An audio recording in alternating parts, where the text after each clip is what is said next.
교재는 42페이지 펴세요. 교재는 42페이지를 펴시고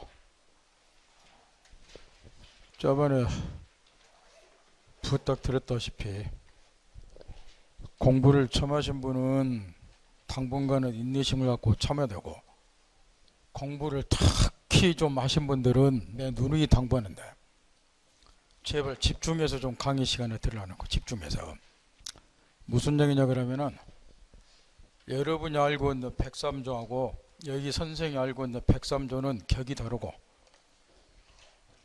저번에 103조에 관한 그 사회적 타당성이 없어 무효다 배웠다 그래서 요번에 배우는 것이 똑같은 것도 아니고, 그러니까 내가 선량한 봉선은 사일세에 반하는 법률은 무효다 안다고 해서 아는 게 아니니까 제발 집중해서 좀 들으라고 말이오. 그래야 실력이 느니까. 본인이 한번 든 걸 안다고 그래서 계속 내가 아는 거 가르치고 있구나 하고 집중을 안 해버리면 실력이 안 늘어요. 저번에 배운 103조하고 지금 배우고 있는 103조는 격이 다르다고 말이에요. 격이. 그러니까 집중해서 들어야 돼요. 결석해서도 안 되고. 그래야 실력이 는다고 말이에요. 제발 내 부탁하건데. 여기 이제 우리가 지금 뭐라고 했냐 그러면은, 민법 시간에 배우는 걸 이거 한 줄 배운다고 저번 첫 번째 시간에 누누이 이야기를 했어요. 민법의 최고 원리가 사적 자치 원칙이다. 사람은 스스로 의사를 결정할 수 있고, 결정한 의사에 따라서 스스로 법률관계를 형성해 나갈 수가 있다. 따라서 이제 이 갑이 건물 소유자다. 갑은 이게 자기 거니까 타인의 간섭을 받지 않고 매매할 것인가 임대할 것인가 자유롭게 결정할 수 있다. 매매하겠다고 의사결정했으면 결정한 의사에 따라서 매매계약 체결하고, 임대하겠다고 의사결정했으면 자기가 결정한 의사에 따라서 임대차 계약 체결하고, 오늘 저번 첫 번째 주에 이 계약과 같은 것을 법률행위라고 부른다. 이 법률행위가 중개부 대상이 되기 때문에 이 거래가 상사되도록 알선한 게 어부라는 게 중개부이고, 따라서 이 법률행위가 중개부 대상이 되니까 우리 이제 실무상으로 이제 이 법률행위를 중심으로 공부를 하는데, 문제는 동시에 우리 민법의 최고 원리인 이 사적 자치 원칙을 실현시키는 수단에 해당되는 것이 동시에 법률행위니까 이 계약이 다 법률행위잖아요. 따라서 이 사람은 자기가 매매하겠다고 의사결정했으면 결정한 의사에 따라서 매매계약 체결하잖아요. 이 계약과 같은 법률행위는 얘가 결정한 의사를 구체적으로 실현시키는 수단에 해당이 된다. 그게 이 이야기고, 따라서 이제 일면식도 없는 사람들 사이에서는 이런 계약관계가 원이 돼서 비로소 권리무 법률효과가 생기더라. 그래서 이제 대부분 이제 일면식도 없는 사람들 사이에서는 이런 계약과 같은 법률행위가 원이 돼서 권리무 법률효과가 생기더라. 이 권리무 법률효과를 권리를 기준으로 압축해서 표현하면 우리는 권리 변동이라고 그러고, 민법은 무슨 법이니까? 실제법이니까. 목표가 딱 정했다. 민법은 실제법이고, 실제법은 권리무관에서 규율해놓은 법이니까 우리가 민법시간에 배우는 거는 요거 안에 배우더라. 이런 이제 두 사람이 매매계약 체결했다. 그럼 이 계약관계를 통해서 각 당사자, 매도인 매수는 어떠한 권리물을 갖는가? 소유권 이전을 부담하고 대금지급 조건 갖고 반대의 권리물은 애가 갖는다. 요거 하나 배우는 것이 민법 공부 전부라고 말이야.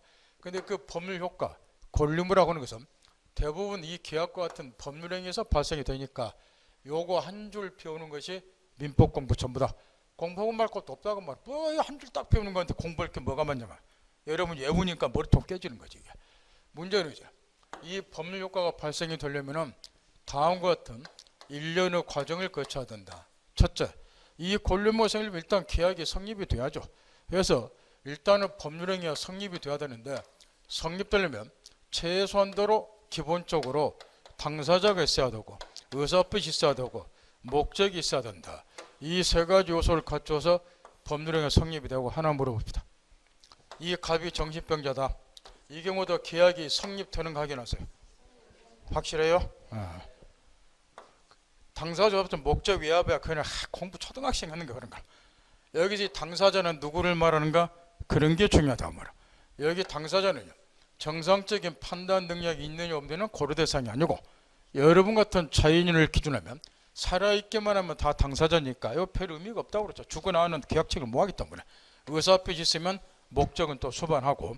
그래서 이 세 가지 요소를 갖춘 법률행위가 성립이 된다. 근데 성립도 따라서 언제나 법률효과가 발생되는 건 아니니까 또 하나 요건을 갖춰야 되는데 그게 효력요건이다.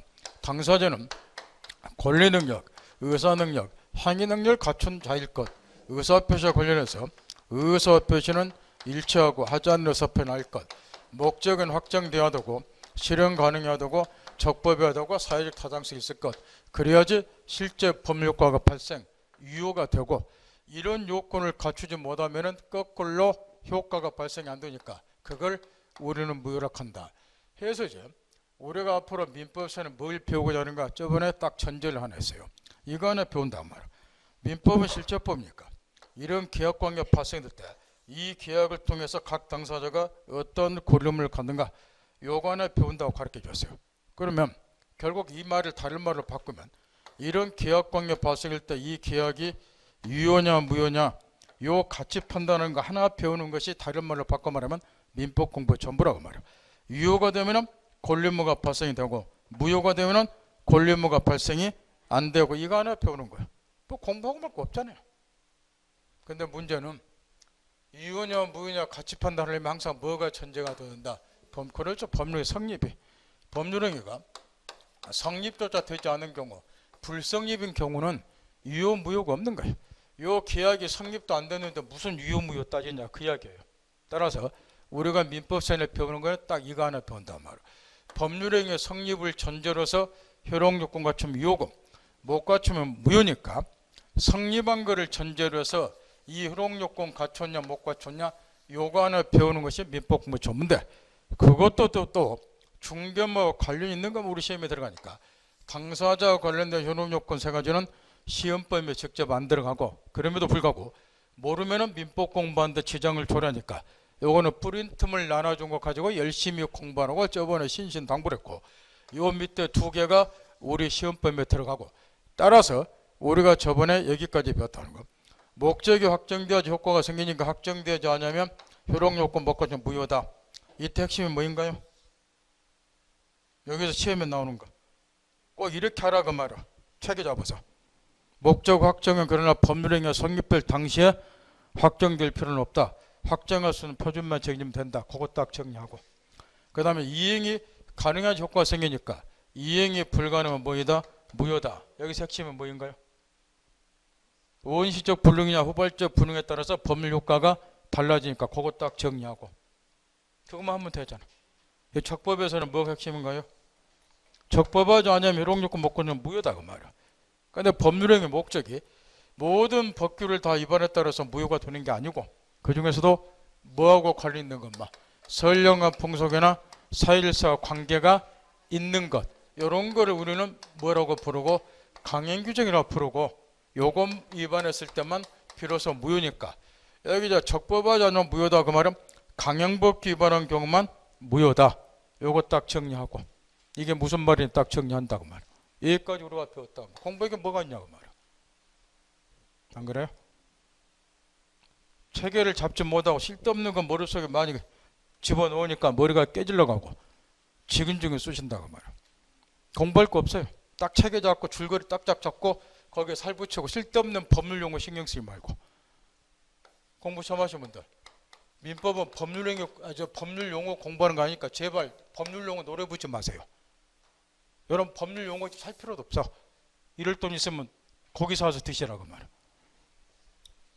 법률 용어 그 신경 써가지고 공부 잘하는 사람 내가 보들 못했으니까. 그리고 이제 마지막으로 이제 42편에 나온 게 요거라고 말이요. 요 사회적 타당성이 있어야지 유효가 된다. 따라 이제 사회적 타당성이 없으면 효력요건 못 갖추면 무효가 될 건데 이에 관해서는 일단 이제 조문 하나를 머릿속에 딱 담아야 돼요. 103조에 그 눈을 읽어보세요. 다음 것이 규정이 되는 제일 위에 선령과 봉석 기타 사일시 위반한 사항을 내용하는 법률행위는 무효다. 요거를 이제 줄여서 선령과 봉석이나 사일시에 반하는 법률행위는 무효다. 요리도 있는데 요 103조가 곧 여기 사회적 타당성이 없으면 무효다. 요걸 나타낸 조문이 103조니까 조문 숫자까지 머릿속에 이제 딱 담고 있어야 돼요. 왜냐? 시험에 다음 중 선량한 봉소나 사회질서에 반하는 것이 아닌 걸 골라라. 이렇게도 물어보지만 이 103조 전문은 워낙에 중요하기 때문에 다음 중 103조 위반이 아닌 걸 골라라. 이렇게도 물어보니까 103조가 뭐에 관한 조문인지는 알고 있어야 된다. 그만큼 중요한 것이 103조라 그 말이에요. 그럼 이제 먼저 한 가지 뭐를 좀 신경을 써야 되냐면 방금 이야기했다. 여기 적법성을 다시 생각해 보는 거. 적법하지 않으면 무효다. 이렇게 되어 있어요. 그러니까 요거는 이제 강형법규 위반한 경우만 무효다. 지금 요 이야기인데 여기에 강형법규라고 하는 것이 우리가 저번에 뭐라고 공부를 했느냐. 선량한 봉송이나 사회질서하고 관계가 있는 규정을 강행규정 이렇게 공부를 했어요. 그럼 강행규정 위반한 건 무효다. 번역을 한번 해보세요. 선량한 봉송 사회질서 위반한 거는 무효다. 그 이야기잖아요. 그러면 이 103조하고 쌤이지 않냐 그 말이야. 우리 개인 생각으로 그런다 그 말이야. 그러면 우리가 저 강형법규 위반을 보면 무효다 이렇게 배웠는데 또 여기 효력요건이 지금 이게 들어가 있는데 문제는 다시 또 사회적 당성은 무효다. 선량한 봉선 사회에서 반환 법률 무효다. 103조를 또 두고 있다는 거예요. 강형법규 위반의 법률은 무효다 이 말이나 103조 선량한 봉선과 사회에서 반환 법률 무효다 이 말이나 같은 의미지 않냐 그 말이야. 가만히 생각을 해보면 그죠? 여기가 선량한 부서 사일서에 관계 있는 규정이니까 요걸 위반하면 무효다 그 말은 선량한 부서 사일서 위반한 것은 무효다 그 말이잖아요. 103조가 똑같지 않냐 그 말이에요. 말라고 103조를 또 두고 있습니까? 요걸 깨우쳐야 된다 그 말이에요. 체계를 잡기 위해서. 그게 제일 앞에 의인안에 103조 규정의 취지에 쓰여 있어요. 이런 글을 잘 읽어서 체계를 잘 잡으라 그 말이에요. 법이 이렇게 되어 있어요. 그 법은 이제 민법을 말할 것이고 법이 일반 백성들은 모든 법률 행위를 미리 예상을 해서 강형법규를 하나 빠짐없이 남김없이 민법전에 규정해 놓는다는 것은 원천적으로 불가능하다는 거예요. 입법 기술상. 무슨 얘기냐 그러면 이런 걸 생각해 보는 거예요. 바로 뒤에 나오지만 접기약은 본처가 있는 감남이 의리난 여자애를 꼬셨다 말이에요. 아파트에 살 테니 내 세컨드가 되라. 이런 게 이제 첩계약일 건데 첩계약은 무효다. 누구나 다 알아요. 왜 무효냐? 일부 일처자는 선량한 풍속에 반하니까 무효다. 누구나 알잖아. 이렇게 이런 첩계약 체결해서는 안 된다 그 말. 그러면 민법전에다가 이런 첩계약을 체결해서는 안 된다. 이런 금지 규정, 흔히 말하는 강행 규정을 따로 넣어놓는다고 한번 생각을 해보세요. 제 말 듣겠나요? 또는 이런 도박계약도 무효라는 거는 초등학생도 알아요. 갑이 도박판에서 을로부터 돈 1억 원을 빌리면서 내가 변제 못하면 내 아파트로 대신 갚을게. 이런 게 이제 도박계약일 건데 이런 거는 사형심을 조장하는 계약이니까 무효다. 따라서 아파트 줄 필요가 없다. 이거 누구나 안다 그 말이야. 사형심을 조장하는 계약에서 무효라는 거. 도박계약이 유효라고 생각하는 사람은 없을 거라 말이야. 그래서 우리 대한민국 사회에서 구성으로 살기 힘들죠. 접계약이 유효다, 도박계약이 유효다 이렇게 주장하는 사람은 살기 힘들지 않겠냐고 말이야. 그런데 이런 것까지 전부 강형법규로서 우리 민법처럼 넣어놓는다고 한번 생각을 해봐라 그 말이야. 그러니까 민법 전문 숫자가 엄청나게 늘어나겠죠. 그잖아요. 이런 것까지 다 법전에 넣는다는 게 입법 기술상 불가능하다 그 말이야. 그러면 그 중에서도 여러분들이 꼭 지켜야 될 것들은 강행 규정에 들어서 중요한 것들은 법전 넣어놓고 이런 것들은 하나하나 개별적으로 강형법규로서 이런 것들 법전에 넣어놓을 필요 없이 이런 거는 조문 하나로 퉁쳐보자 말이야. 그게 몇 조다? 103조로. 따라서 첩계약이 무효다. 요거는 강형법규 위반으로서 무효란 소리가 아니고 첩계약을 금지시키는 개별적인 강행 규정은 민법에 있다 없다? 없다. 근데 왜 무효로 본다? 103조로 퉁쳐본다. 103조에 위반하니까 무효로 보자 그 말. 이것도 103조 위반해서 무효고 도박계약도 103조를 위반했으니까 무효고 이런 식으로. 요걸 따로따로 강행 규정으로서 이런 거 해서는 안 된다. 법전에 둘 필요 없다는 거예요. 제 말 듣겠나요? 그러다 보니까 저 103조는 당연히 일반 조항의 성격을 띨 수밖에 없다 그 말이에요. 일반 조항. 여기서 저 일반 조항이라는 거는 법 공부한 사람은 최선도로 알아야 될 기본 지식이에요. 이런 거는. 아주 기초 중에 생기초라고 하면 일반 조항이 뭔가를 깨우친다는 거라. 여기 일반 조항은 103조처럼 법규가 추상적으로 규정이 되어 있고 추상 소련말로 되어 있다고 말이요. 법규 내용이 구체화되어 있지 아니한 조항을 일반 조항 그래. 103조 같은 경우 103조를 보면 아무리 눈 뜨고 열심히 읽어봐도 도대체 선량과 풍속이 뭔지, 사회질서가 뭔지, 선량과 풍속에 반한 법률에는 뭐가 있는지 전혀 구체적으로 규정이 안 돼 있어요. 전부 뭐로 되어 있어요? 추상적으로. 그럼 왜 103조는 일반 조항으로 될 수밖에 없는가? 설명 안 해도 느낌이 오죠? 그러면 됐어요. 따라서 이제 눈을 바로 우측으로 돌려서 그 가로친 2번에 보면은 강행법과 구별해서 동그란 2번을 보세요. 거기 앞에 두 줄만 좀 이해를 해두라고 말이요. 따라서 103조는 일반 조항으로서 법률행위 목적이 개개의 강행법규에 위반하지 않더라도 사회질서에 반해서 사회적 타당성 이런 경우는 무효로 해버리자. 뭐 첩계약 무효다, 도박계약 무효다, 이런 거는 다 몇 조에 의해서 무효로 보자. 103조에 의해서. 그것만 깨우치면 된다는 거. 깨우치자 보고 다시 왼쪽 눈 돌려서 가로치 보면 판단 시점이 나와 있어요. 이제 공부는 어느 정도 하신 분 왔고요. 항상 뭐가 유효냐 무효냐 따지고 뭘 기준을 삼아서 따지고 하면은 그 기준 시점, 판단 시점을 꼭 시험에서 묻게 돼 있는데 언제를 기준으로 선회하기를 따지냐 이런 거, 언제를 기준으로 불공정한 법률행위 여부를 따지냐 이런 거. 그럼 여기서 당연히 선량한 풍속에 반하는 거 여부는 언제를 기준으로 판단할 것인가. 근데 공부를 해보면 항상 기준 시점은 어떻게 되어 있더라? 법률 행위시를 기준으로 판단하도록 되어 있다고 말이야.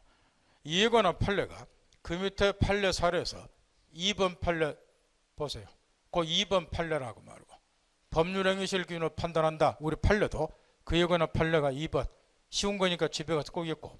그 다음에 그 밑에 그 3번 판례를 보면 법률행위 성립 과정에서 강박이나 불법적 방법이 사용된 경우 이 판례가 이제 그렇게 중요한데 이따가 이제 뒤에서 또 써먹어야 되고, 예를 들어서 갑이 지금 토지 한 필지를 가지고 있다.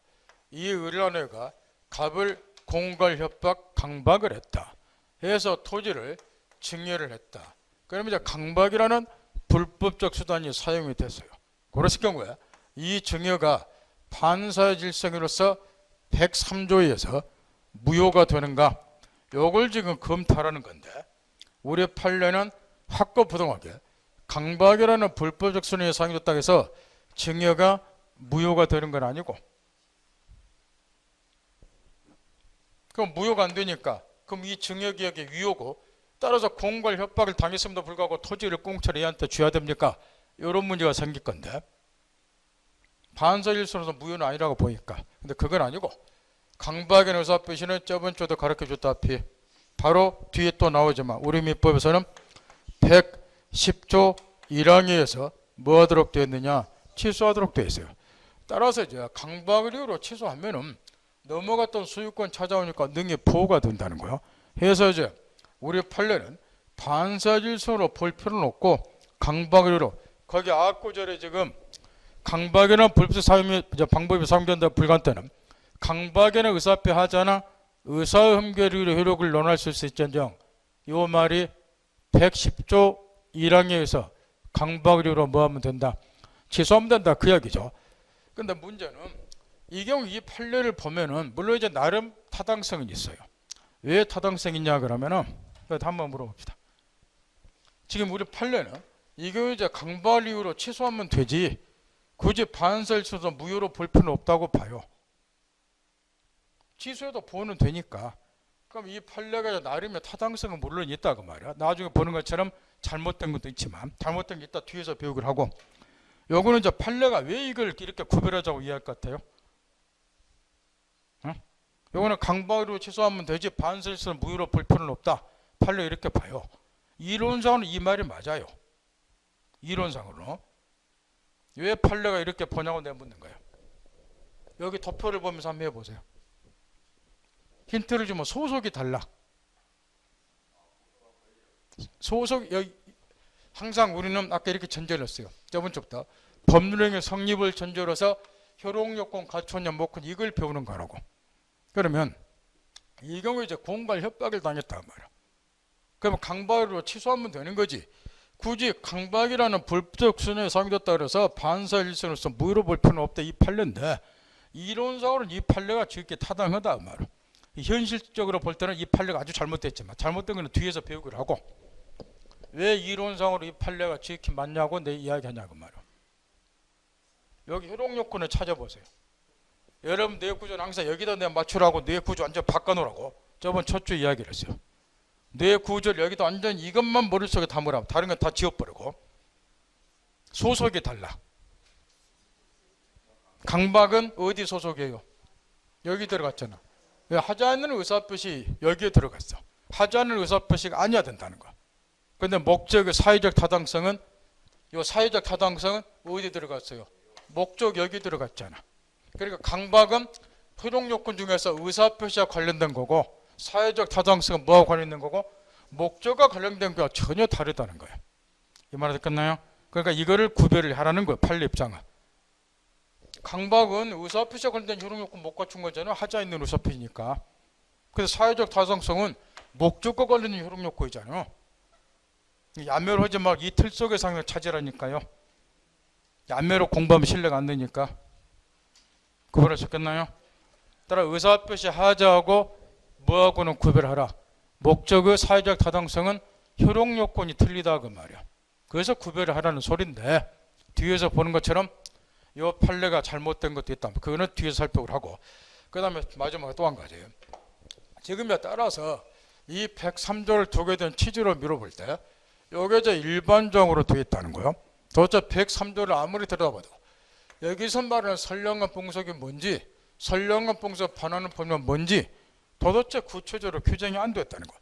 따라 이런 103조 같은 일반 조항은 법규 자체가 소련말로 되어 있기 때문에 법규 내용을 구체화시키는 작업이 필요해요. 도대체 103조에서 말하는 선량한 봉석이 뭐고 선량한 봉석에 반하는 범위가 뭐냐 이걸 구체화시키는 작업이 필요한데 이 작업은 누가 하게 됐느냐 사건을 심판하면서 법원 또는 법관이 하게 되는데 예를 들면 이런 이야기란 말이에요. 갑이 본체가 내리는데 의뢰한 여자를 꽂아서 적계약 체결했다. 적계약을 아파트한테 주기로 하고 이 경우는 아파트 주어프로는 분쟁이 안 생겨요. 근데 얘가 아파트 주겠다는 약속 오겠다. 물론 이 경우에 얘가 더 이상 아파트 달라고 꼬장 안 부려도 분쟁이 안 생기니까 그대로 끝나는 거예요. 이게. 그 얘는 또 달라간다 약속했으니까 소송이 붙었다. 그래서 저 법원에 이 사건이 넘어왔다고 말이야. 그럼 이제 법관이 이 사건을 심판하면서 이제 판결을 내려야 되니까 감남과 을료 사이의 취업계약은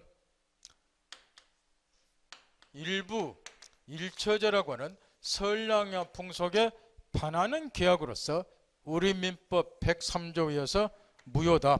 따라서 갑은 아파트 줄 필요가 없다. 이런 내용의 판결에 떨어질 거란 말이야. 그러면 103조에는 뭐가 선량한 풍속인지 전혀 규정이 안 돼 있음에도 불구하고 이 사건을 심판하면서 법관이 예를 들어줬잖아요. 예를 들면 뭐가 선량한 풍속이다. 일부 일체제 같은 것이. 그 다음 103조는 뭐가 선량한 풍속에 반하는 범죄인지 전혀 규정이 안 되는데 여기서 예를 들어줬죠. 예를 들면 취업계약 같은 것이 선량한 풍속에 반하는 범죄로서 무효다 이렇게. 법규 내용을 구체적인 작업은 누가 했어요? 법원 또는 법관이.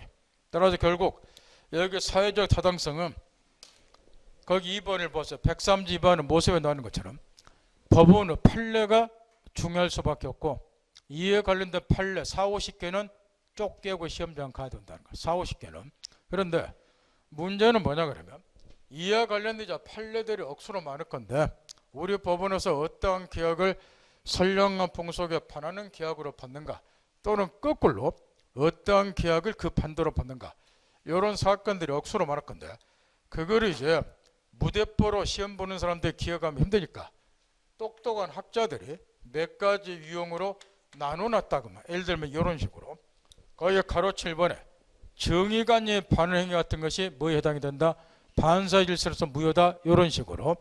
따라서 공부 전문 사람들은 토시 하나 빼뜨리지 말고 거기 책에 쓰는 판례는 구절구절 싹을 읽어야 되고 그래서 한 번 딱 읽고 나면 느낌이 와요. 우리의 건전한 상식에 입각해서 살펴볼 때 취업계약 같은 것은 무효라는 거 금방 알겠죠. 한 번 읽어서 쉽게 반사 질서이냐 아니냐 여부를 판단할 수 있는 것은 체크하지 말고 읽어봤는데 이해가 잘 안 되더라. 그런 것만 체크를 하라고 말이야. 본인을 기준으로 해서. 예컨대 정의관념 반응에서 시험에서 아예 쏟아져 나오는 것은 그놈의 이중매매예요. 그 이중매매와 관련된 판례가 동그라미 1번하고 제일 밑에 동그라미 8번이야. 근데 이중매매는 워낙에 중요하기 때문에 우리 교재는 뒤에 47페이지 보면 거기에다가 별도로 이제 자세히 또 설명해 놨어요. 워낙에 시험에서 출제를 하기 때문에. 따라서 거기 동그라미 1번하고 43페이지 8번하고 뒤에 47페이지 이중매매 법리 요걸 싸잡아서 이따가 살펴보기를 하고 제일 중요하니까. 그 다음 다시 앞으로 돌려서 동그라미 4번 찾았나요? 요건 이따가 104조와 관련해서 아주 중요한 의미 있기 때문에 그때 살펴보기를 하고 뒤에 넘겨서 혼인계탁 가족질서에 반영으로서 그놈의 취업계약 이때 취업계약과 관련해서 체결된 동그라미 2번의 부서계약정 확인했나요? 이런 건 다 무효라고 말이에요. 그 대신 제일 밑에 방가로 19번 보세요. 제일 밑에 방가로 19번. 다시 주체판 보세요. 예습 안 해오니까 공부한 사람 예습 나 반드시 하라고 그랬네요. 이번부터는 공부를 기존에 했던 사람 예습 반드시 하라고 말이잖아. 1 그러면 여기 1이에요.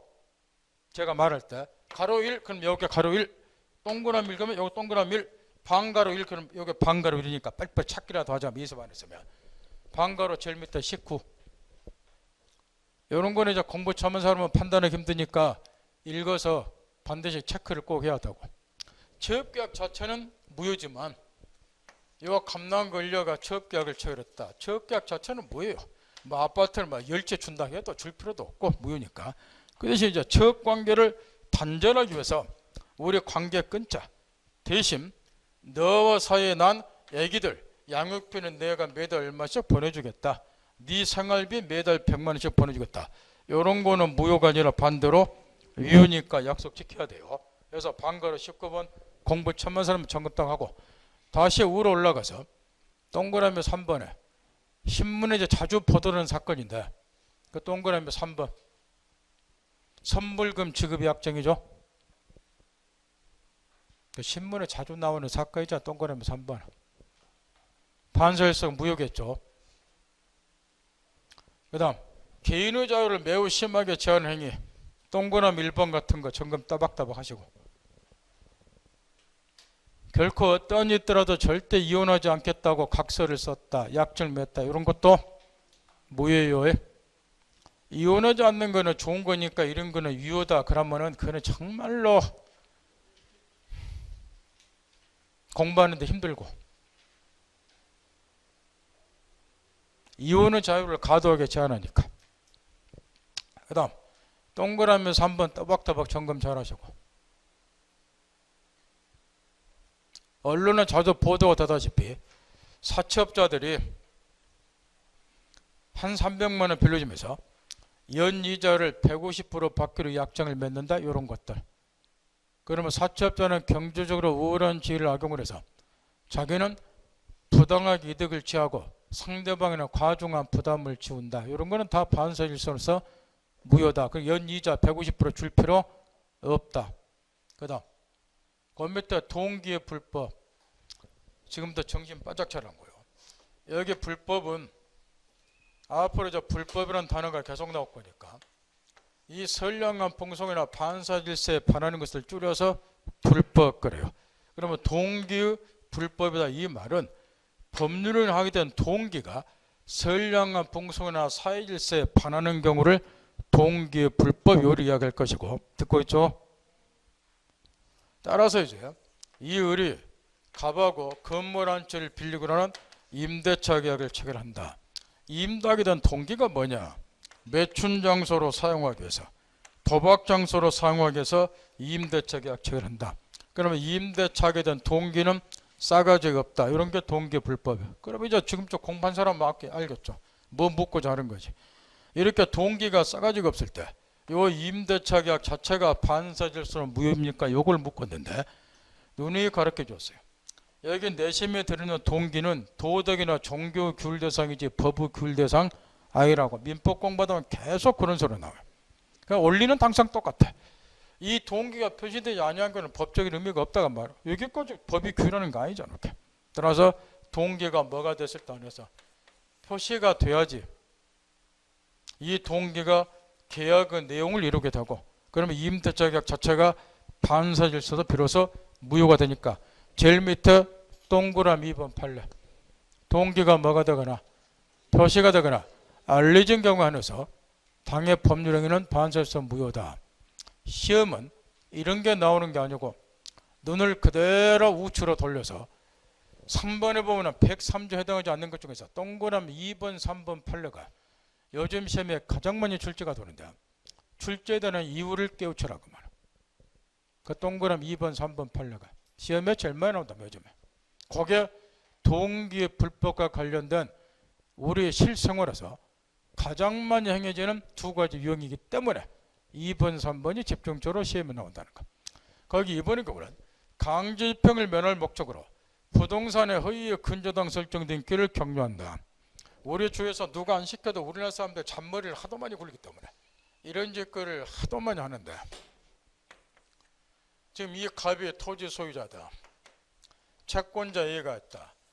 돈은 띄어먹고 싶다.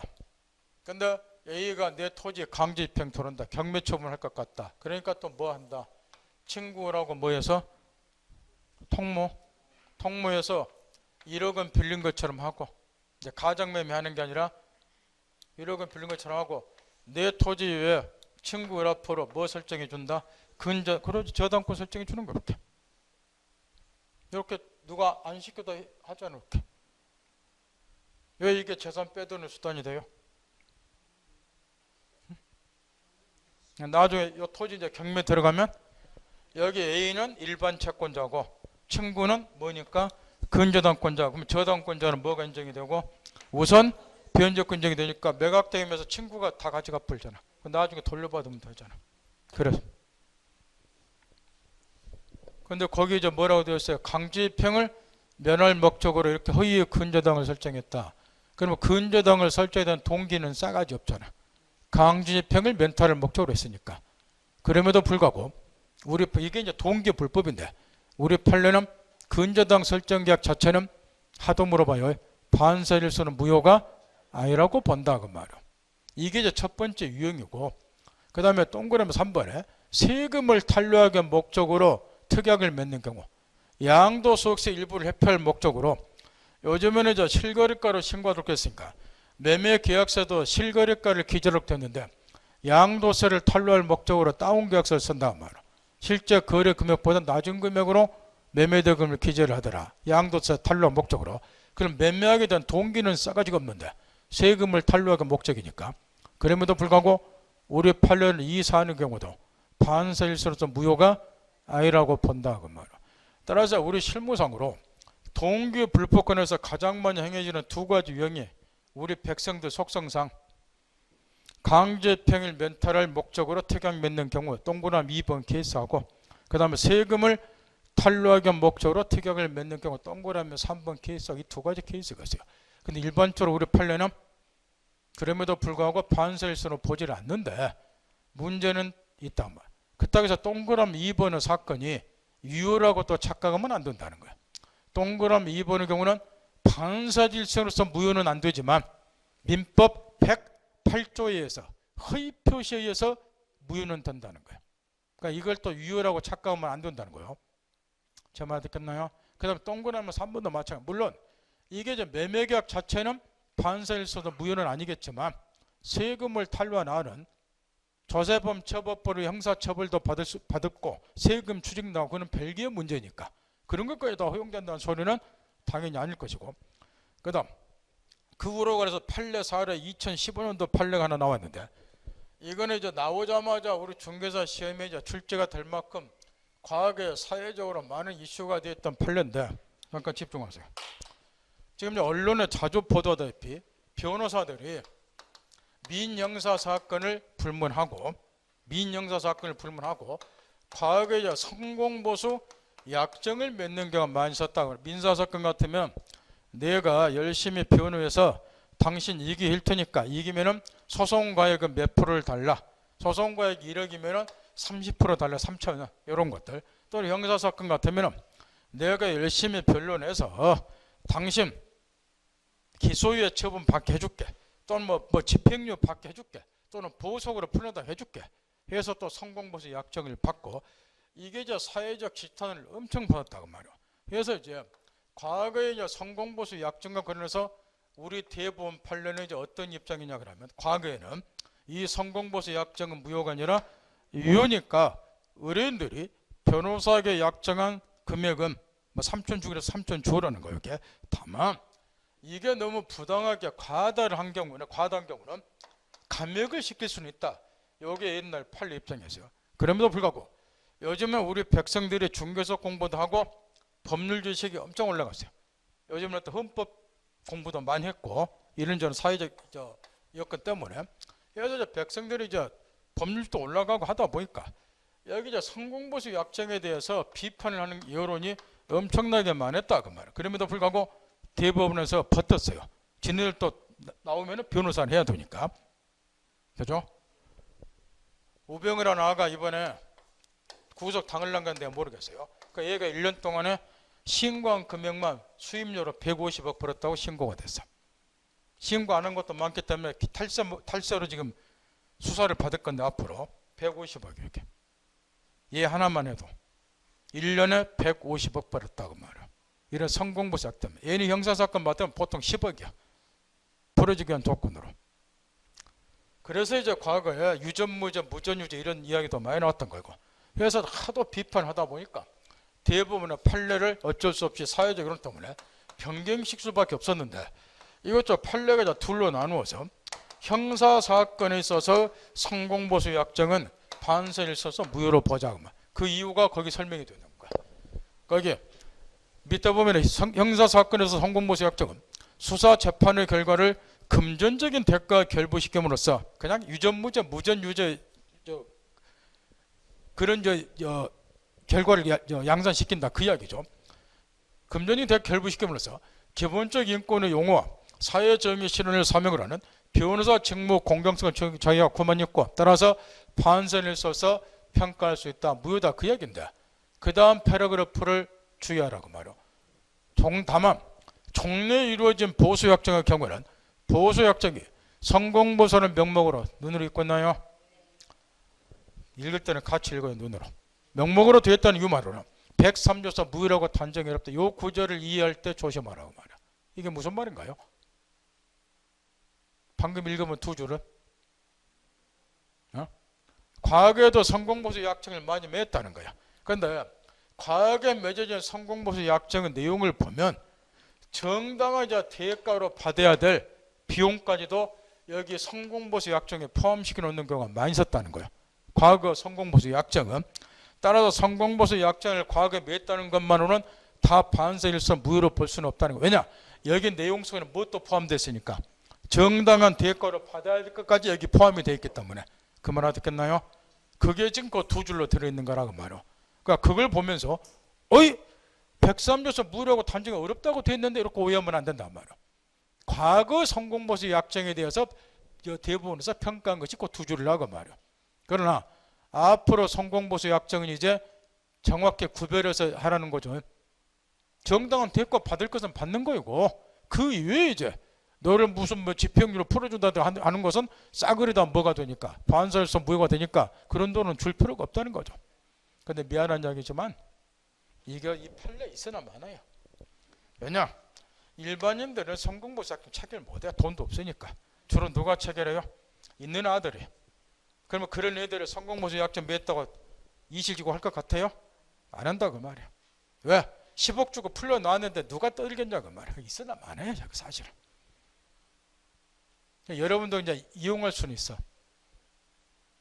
어떻게 하면 돼요? 형사사건으로 기소되면 유능한 변호사 찾아서 1억 준다 하세요. 그냥 성공보수 1억 줄게요 그러고. 그렇고 나중에 나오면 띄어먹으면 돼요. 왜? 무효니까. 제 말 알아들어요? 그렇게 써먹으세요. 근데 변호사가 어리버리 안 하니까 선불로 받을 거야 아마.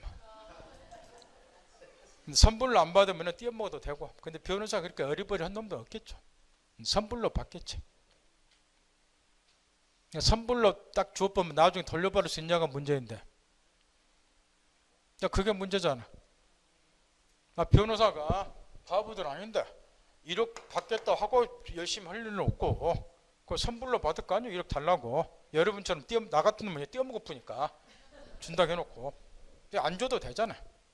자, 근데 주었어요. 그러면 나중에 반환받을 수 있냐가 문제인데, 반환받기는 어렵죠. 왜 못 받아요? 바로 뒤에 나오는 쓸데없는 소리 말고 불법 원인 급여에 해당되니까 746조에서 반환받기 어렵다고 말이에요. 주어버리면. 그러니까 안 주고 버텨야 되는데 변호사들이 여러분보다 법을 더 잘하는데 그렇게 하겠냐고 말이에요. 그 다음 주의할 것. 그러자 민사사건에 있어서 성공보수 약정은 무효가 아니라 그대로 유효니까 우리 시험은 요 민사사건에서 성공보수 약정이 거꾸로 시험에 나왔네요. 요 판례가 나온 게 아니고. 제 말 알아듣겠나요?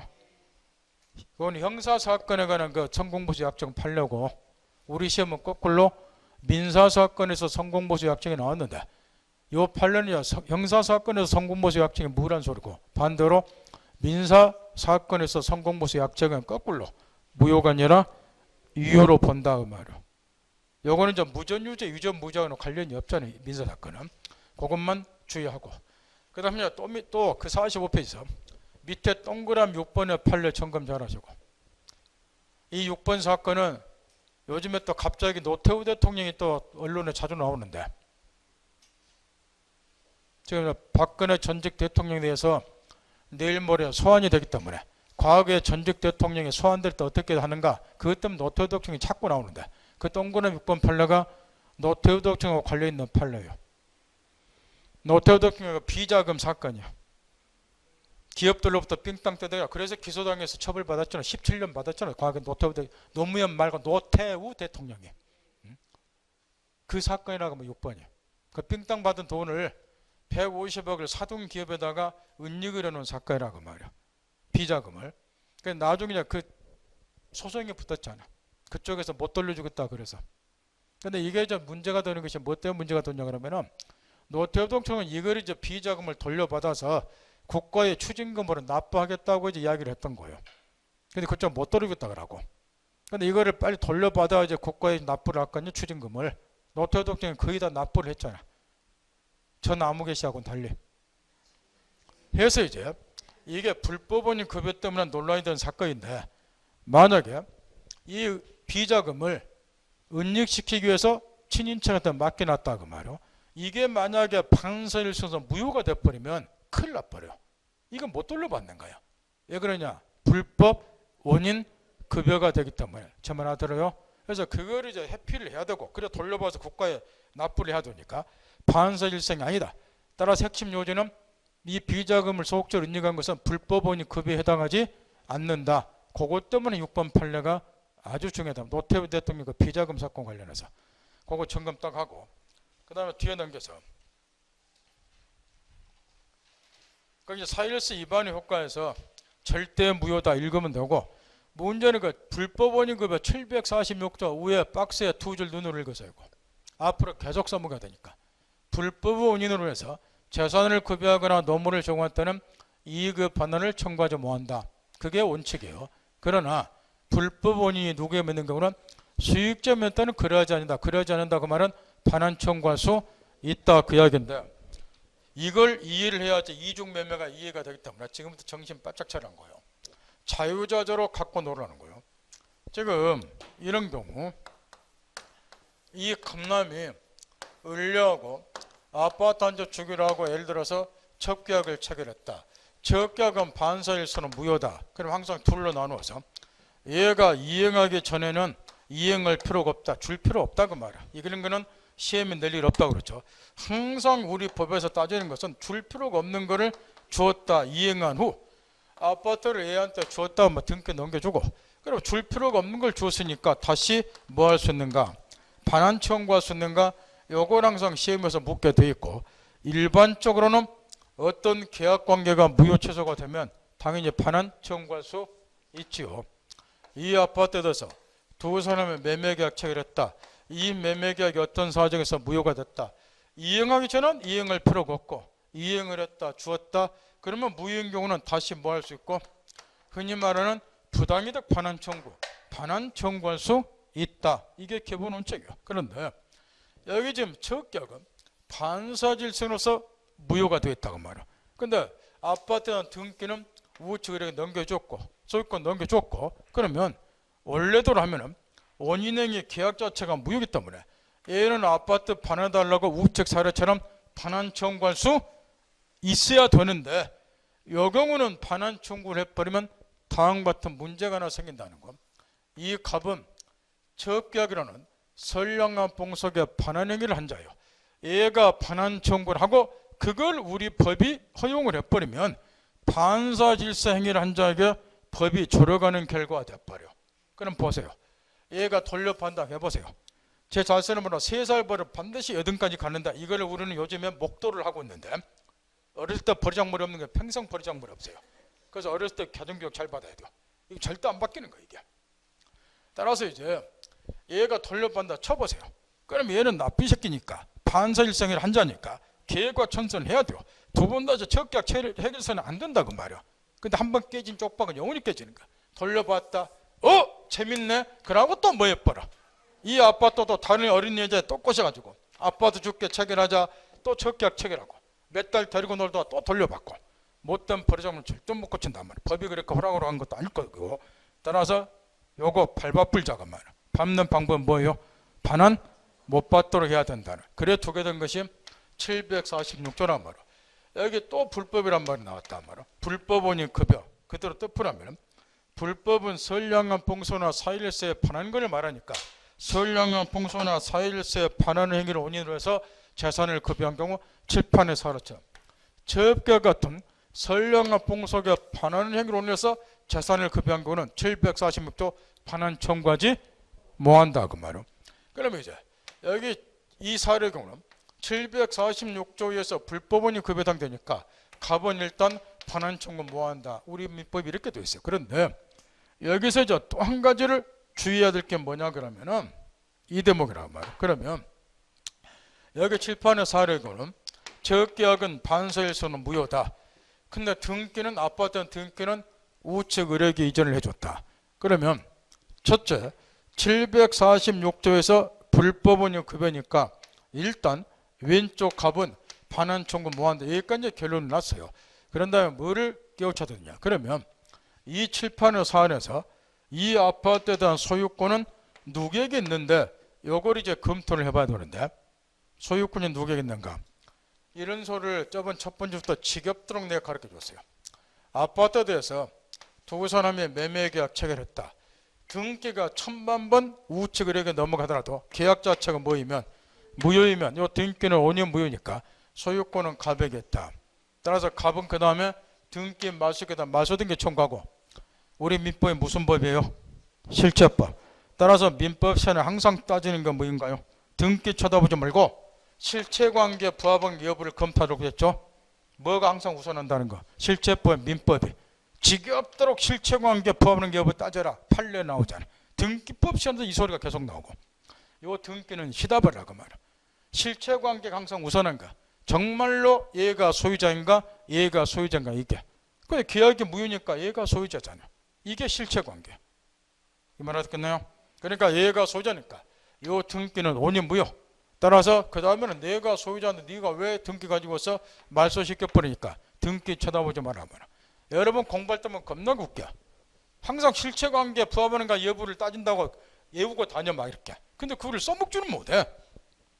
그러니까 본인이 말하는 거하고 뭐 이거 모순이라는 것도 못 깨우치고 법공부하고 앉았는 거야 이게. 민법이 무슨 법이에요? 항상 법에서는 뭘 따져요? 실체관계 부합하는 게 여부. 그게 넘버원이야. 그래서 민법이 항상 뭐다? 넘버원. 등기는 뭐이다? 시다발에. 그 말 듣겠나요? 민법이 실체법이다. 그 말 항상 염두에 두고 공부하라니까요. 따라서 이제 이 왼쪽 사안의 경우도 원래 소유권은 이 갑이 보유하는 거예요. 왜냐? 계약 자체가 무효잖아요. 등기 할아버지 넘어왔다 하더라도 얘가 소유자예요. 얘당 가지면 안 되고. 따라서 이제 79년 10월 26일 날 판례가 변경되기 전까지는 우리 대법원에서 왼쪽 갑이 이 사건에서 을을 상대로 소송을 제기하면 소유권은 왼쪽 갑에게 있다고 판결을 내렸다 그 말. 그러니까 이 빌어먹을 놈이 이제 뭔 짓을 해버렸냐. 재판장, 계약이 무효이기 때문에 등기가 얘한테 넘어가도 소유권이 나에게 있지 않느냐. 소유권에 기한 아파트 반환해달라. 소유권에 기인한 반환 조건 행사를 해버리더란 말이야. 그러면 얘가 승소를 했다는 거예요. 이렇게 소유권은 얘한테 있으니까. 그러니까 이제 또 모순이 생겨버려. 지금 746조를 우리 민법에 두고 있는 것은 이런 반사질서 행위를 한 자는 좀 규제를 하자는 거예요. 그러니까 반환청은 뭐하는 때인데 소유권이 얘한테 있다 보니까 얘가 소유권을 주장해서 반환청 것 보니까 쉽게 말하면 746조가 있으나마는 조문이 돼버리더라고 말이야. 이게 또 문제라는 거예요. 지금 제 말 알아듣겠나요? 따라서 이제 어쩔 수 없이 79년 10월 20일 날 판례가 변경이 됐어요. 어떻게 변경됐느냐. 불법, 원인, 급여에 해당이 된 경우는 급분물에 대한 소유권 자체도 상대방에 기속된 걸로 보자 그 말이야. 계약 자체가 무효임에도 불구하고 무효니까 절대 소유권 넘어갈 수가 없는 거야. 그럼에도 불구하고 얘한테 소유권까지 넘어간 걸로 보자. 요게 79년도에 바뀐 판례 입장이에요. 따라서 바뀐 판례하면 이제는 불법 원인 급여에 해당이 되면 왼쪽 급여자 쪽에서는 소유권을 주장해서도 반환 청구할 수 없으니까 소유권도 반사적으로 얘한테 넘어가요. 따라서 이거를 이제 이렇게도 물어본다. 이제 여러분은 물권법 공부도 했으니까 소유권이 물권이죠. 소유권에 기한 반환 청구권을 우리가 물권법에서 뭐라고 불러요? 소유권이 물권이니까 물권적 청구권 그러죠. 이거는 물권적 청구권에서도 시험에 출제를 한다면 이제는 바뀐 판례하면 물권적 청구권도 인정될 수 없다. 이게 판례 입장이다. 그게 이제 46페이지 제일 밑에 79-483 써진 게 이게 79년도 11월 판례인데 이 판례가 그 바뀐 판례고. 그러니까 뭐로 바꿔서 물어볼 때 안 틀리도록 하라는 거예요. 물권적 조건이 인정되는가 그렇게 바꿔서 물어볼 때도 안 틀리도록 하라 그 말이에요. 물권적 조건 인정될 여지가 없다. 내용파겠나요? 그 다음 지금부터 있는 대로 집중하는 거예요.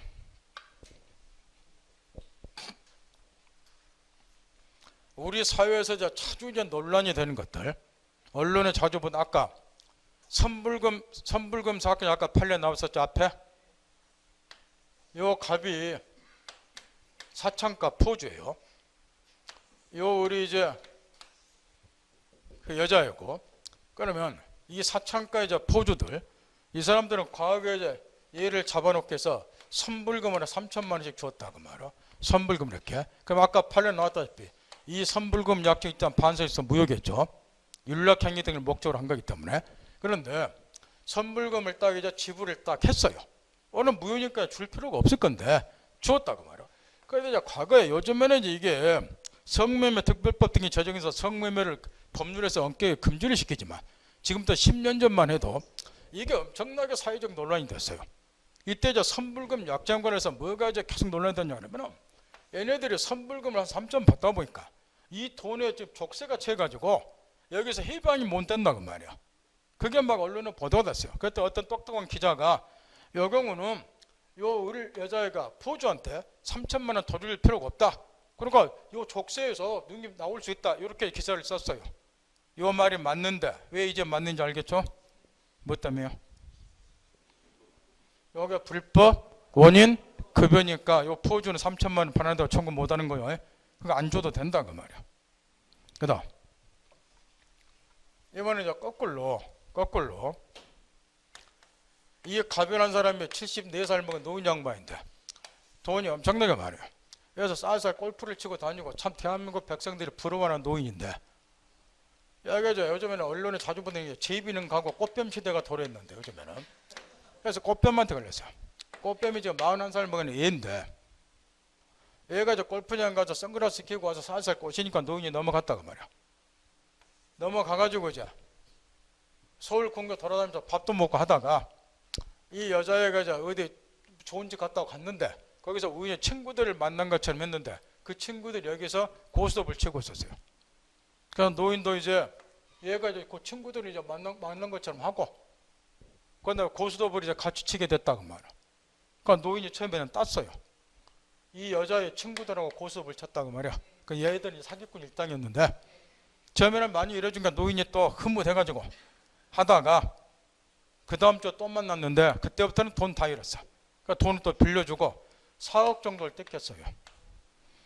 도박을 했다고 말이야. 그냥 도박판에 돈 빌리고 그 다음에 돈 4억을 갚았어. 또 여기까지 영파겠나요? 그러면 내 도박판에서 돈을 빌리고 내가 못 갚으면 내 땅으로 주겠다, 아파트 주겠다 하는 건 다 무효죠. 그러면 요 4억 이건 띄어먹어도 되는 거. 원래 도박판에서 빌린 돈은 띄어먹어도 된다. 그건 누구나 다 아는 이야기고 그건 사실이고. 근데 이거 4억을 준 거예요 또.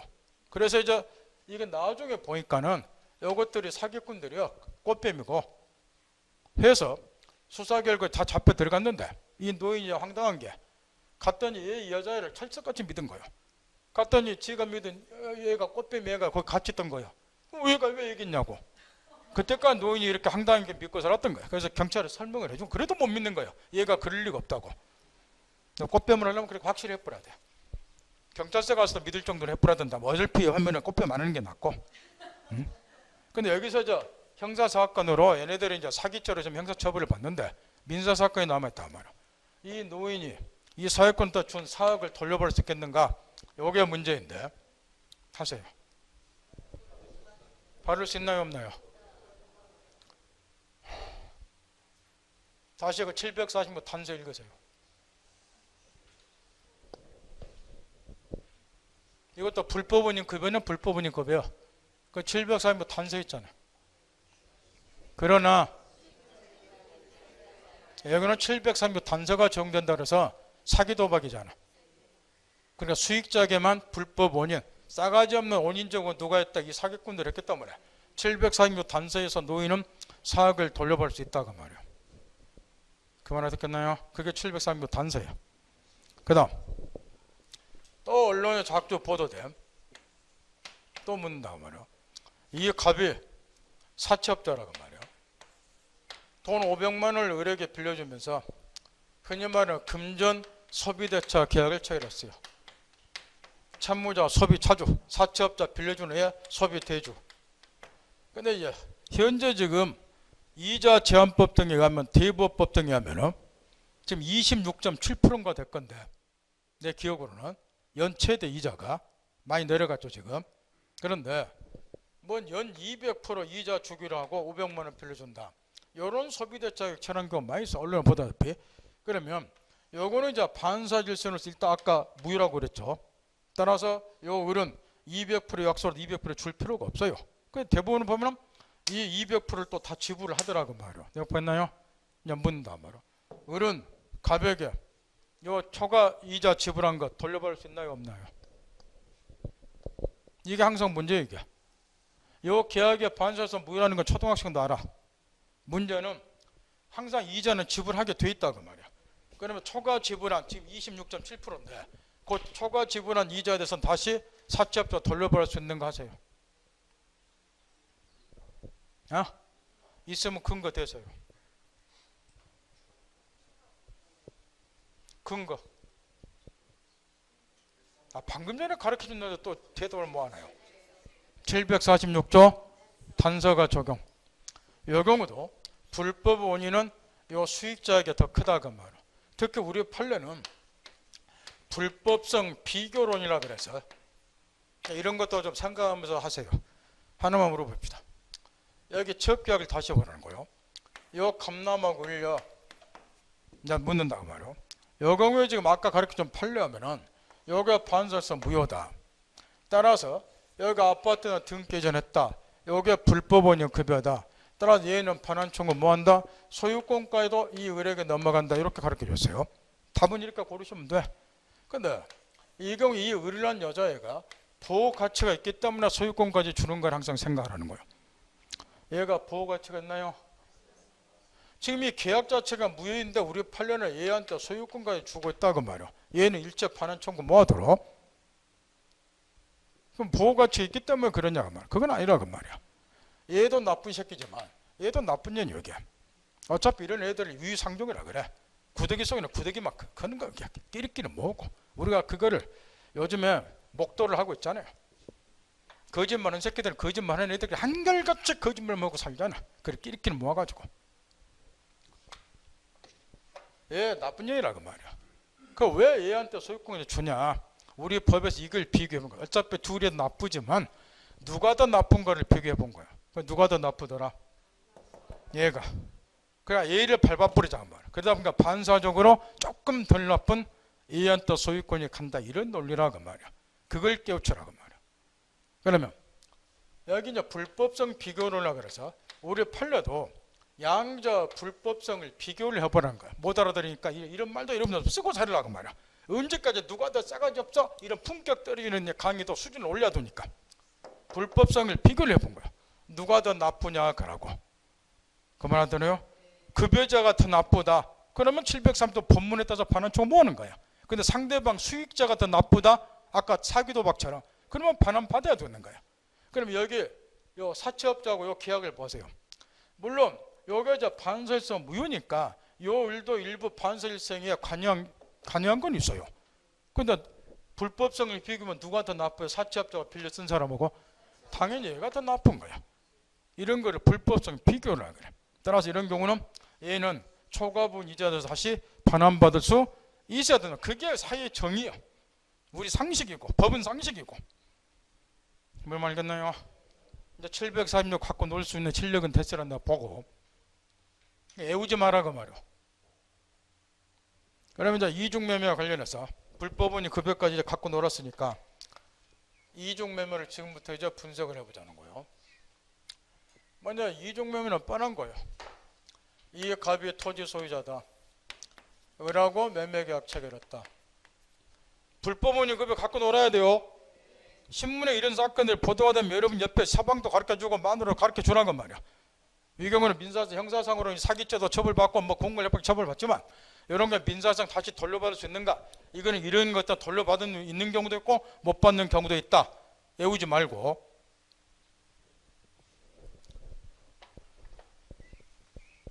그 다음 이중매매 관련해서 요 우리 제1매수인이에요. 다시 이제 병이 돈 몇 번 돈다니까 얘하고 이 토지에다 다시 매매했다. 여기 이중매매 묻고자 하는 게 일단 이거예요. 얘는 지금 토지에 대해서 얘하고 매매해놓고 얘가 돈 몇 번 도니까 다시 이중매매가 나쁜 새끼다. 따라 이중매매가 반사일성 무효냐 이걸 묻고자 하는 거예요. 매매해놓고 또 매매했으니까 이게 무효냐. 먼저 한 가지를 전제를 해야 될 게 있어요. 이중매매가 반사일소도 무효냐 여부를 판단할 때는 한 가지까지 반드시 전제가 되어 있어야 돼요.